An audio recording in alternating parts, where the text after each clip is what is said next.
আসসালামু আলাইকুম সুপ্রিয় শিক্ষার্থীবৃন্দ, আশা করি তোমার সবাই ভালো আছো। কবিতার নাম দেখে বুঝতে পারছো আজকে আমি তোমাদের সাথে নবম ও দশম শ্রেণীর মোস্ট ইম্পর্টেন্ট একটি কবিতা প্রাণ কবিতাটি নিয়ে আলোচনা করতে যাচ্ছি। কবিতাটি লিখেছেন আমাদের বিশ্বকবি রবীন্দ্রনাথ ঠাকুর। আর মনে রাখবে তোমরা রবীন্দ্রনাথ ঠাকুরের কবিতা মানেই ইম্পর্টেন্ট এবং এখান থেকে প্রশ্ন আসার সম্ভাবনা অনেকটা বেশি, ঠিক আছে?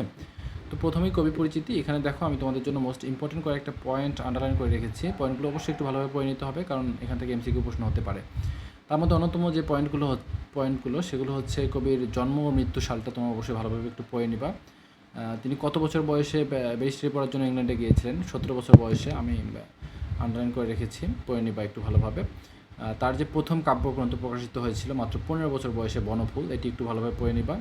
তারপর হচ্ছে অন্যতম আরেকটা সেটা হচ্ছে 1913 সালে রবীন্দ্রনাথ ঠাকুর গীতাঞ্জলি কাব্যের জন্য এশীয়দের মধ্যে প্রথম সাহিত্যে নোবেল পুরস্কার পেয়েছিলেন। এটি প্রায় এসে থাকে, তুমি একটু ভালোভাবে পড়ে নেবা। এরপর যেগুলো আছে কবির বিখ্যাত যে কাব্যগ্রন্থসমূহ বা গ্রন্থসমূহ তোমরা একটু পড়ে নেবা, বিখ্যাত গ্রন্থগুলো অবশ্যই লাগবে। তারপর হচ্ছে কবির মৃত্যুশাল, আমি সবগুলো পয়েন্টই দাগিয়ে রেখেছি, তোমরা অবশ্যই একটু ভালোভাবে পড়ে নেবা। আমি কবি পরিচিতি নিয়ে আর কথা বলতে চাচ্ছি না, আমি সরাসরি কবিতাটা চলে যাব।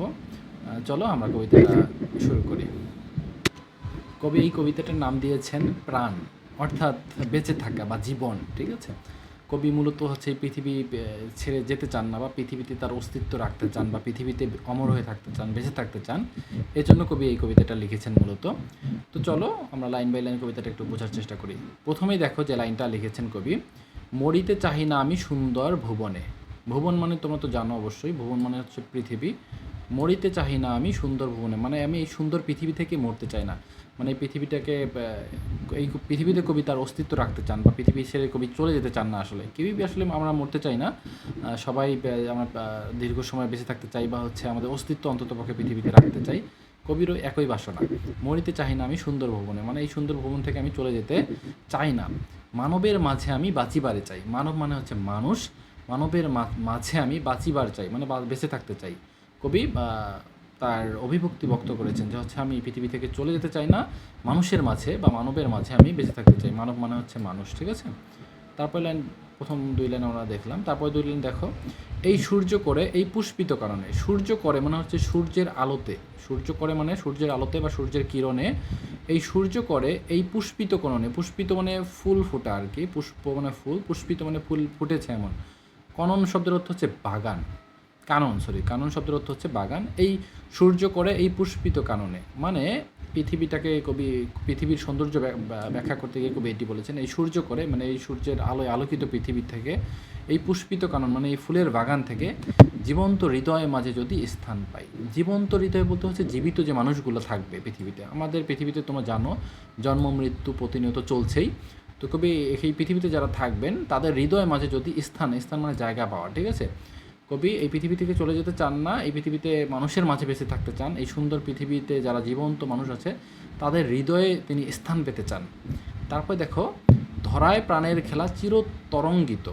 ধরা মানে, ধরা শব্দ হচ্ছে প্রাণ মানে হচ্ছে জীবন, আমাদের যে জীবন, এটাকে কবি বুঝিয়েছেন এখানে। প্রাণের খেলা চিরতরঙ্গিত, অর্থাৎ আমাদের যে জন্ম মৃত্যু চিরতরঙ্গিত। চির মানে হচ্ছে আজীবন, তরঙ্গিত মানে হচ্ছে, তরঙ্গ শব্দ অর্থ হচ্ছে ঢেউ, কিন্তু এখানে চিরতরঙ্গিত কথাটির অর্থ বোঝাচ্ছে আমাদের যে জীবনের যে চলমান বা বহমানতা। তার মানে আমাদের যে জন্ম মৃত্যুর যে হচ্ছে প্রক্রিয়াটা, যে চলমান থাকবে আজীবন আমাদের পৃথিবী যতদিন আছে আর কি, আমাদের তো জন্ম মৃত্যু চলতে থাকবে, বা জীবন এই পৃথিবীতে মানুষ জাতি বেঁচে থাকবে। ধরায় প্রাণের খেলা তরঙ্গিত, অর্থাৎ চিরকাল এটা চলতে থাকবে, এই যে জীবন মরণের যে খেলা। বিরহ মিলন কত হাসি অশ্রুময়।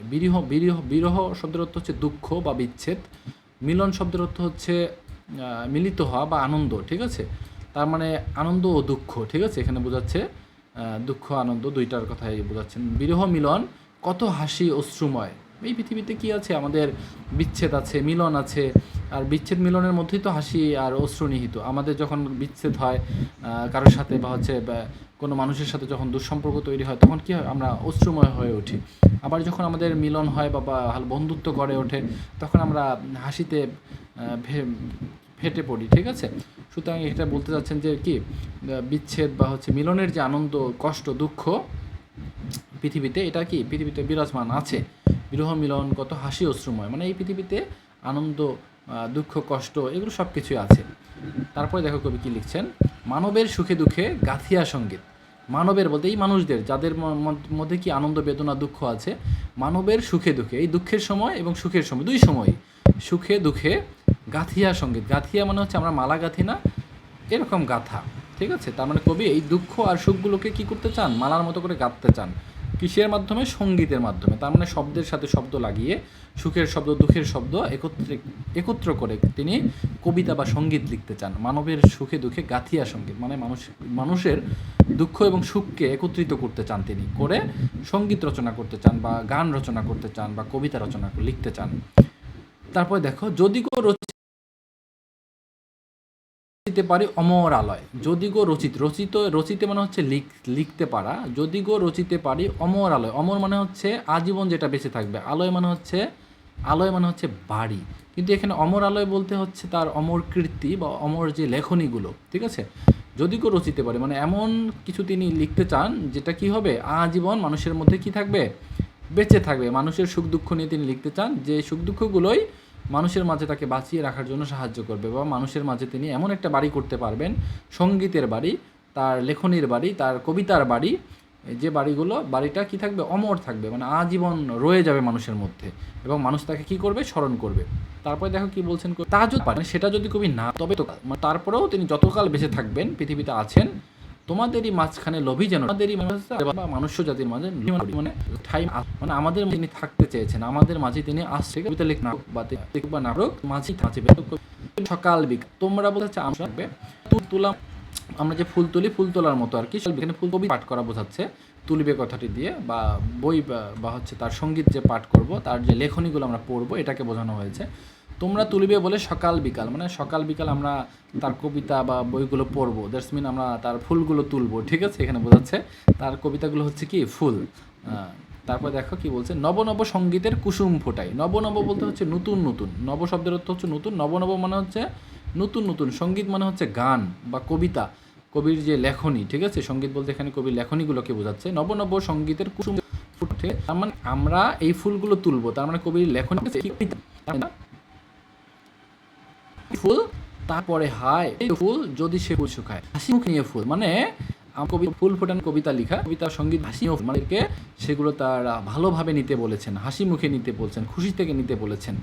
তারপরে হায়, তারপর মানে সেগুলো ভালো লাগে, এখানে সে ফুল যদি যদি লেখনীগুলো যদি আমাদের মনে জায়গা করতে না পারে, কবি লেখনীগুলো যদি আমাদের কাছে ভালো না লাগে, তাহলে কবি সেটা মানে পড়তে আমাদেরকে জোর করে পড়তে বলছেন না, তাহলে আমরা সেগুলো ফেলে দিতে পারবো, এরকম কিছু একটা, ঠিক আছে। যাই হোক, আশা করি তোমাদেরকে কবিতাটা বোঝাতে পেরেছি, কতটুকু পারছি জানি না। এর পাশাপাশি তোমরা পাঠ পরিচিতি এবং শব্দার্থগুলো একটু ভালোভাবে পড়ে নিবা, তাহলে তোমাদের কবিতা। আজকে এই পর্যন্ত। আসসালামু আলাইকুম, আল্লাহ হাফেজ।